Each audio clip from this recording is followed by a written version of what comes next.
রামনগর গ্রামে গঙ্গা ভাঙনের জেরে আতঙ্কিত এলাকাবাসী।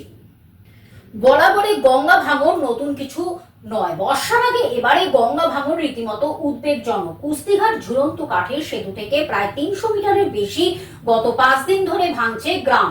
গত ২ বছর অপর প্রান্তে ভাঙন দেখা দিয়েছিল, সে জায়গায় শালবল্লা দিয়ে ভাঙন রোধ করাও হয়েছিল।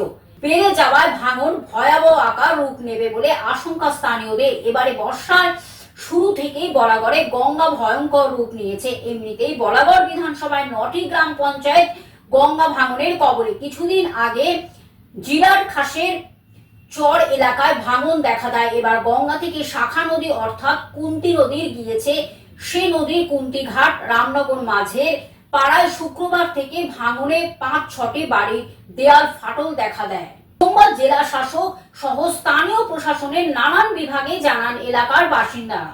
ভয় লাগে না? কি করে ভাঙলো? হ্যাঁ, ভয় লাগে। কি করে কিভাবে ফাটল? জলটাই তো নিজে নিজে গাছ ব্রিজ হয়ে গেছে, তো ওইটাই গাছ নিয়ে নিয়ে ফেটে গেছে। আবার স্কুলের মধ্যে জলটাও ভর্তি হয়ে যায় পড়ে পড়ে। এই গঙ্গার ভাঙনের ফলে হয়েছে? হ্যাঁ, এই ভাঙনে শুধু স্কুল আর কি কি ক্ষতি হয়েছে এলাকায়? স্কুলে ওই তো গঙ্গা ধারে ফেটে গেছে, ঘর বাড়ি সব যাচ্ছে ওর মধ্যে। ভয় আমাদের তো ওইদিকে নিচুনে ফেটে গেছে পুরো।